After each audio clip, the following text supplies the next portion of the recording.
है। इस टाइप का जो प्रश्न होता है और ज्यादा क्या होता है, इजी होता है। यानी कि हलवा होता है, हलवा पूरी खाई या भूरभूरी हो जाइए, है ना। हलवा पूरी खाइए और भूरभूरी हो जाइए। एक बात आप लोग को, आप लोग एक बात नोटिस किए होइएगा, जब बच्चा हम लोग होते थे या बच्चा जो कोई पढ़ता है ना स्कूल में, तो जब वो बच्चा जाएगा स्कूल में पढ़ने तो बच्चा क्या करता है, पढ़ेगा कम और एक दूसरे पर ध्यान ज्यादा रखेगा, है ना।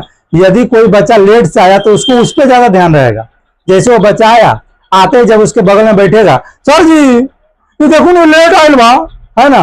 और उसको अपना ठिकाना नहीं है, वो दूसरों को ठिकाना रखेगा, सर ये लेट आयल बा।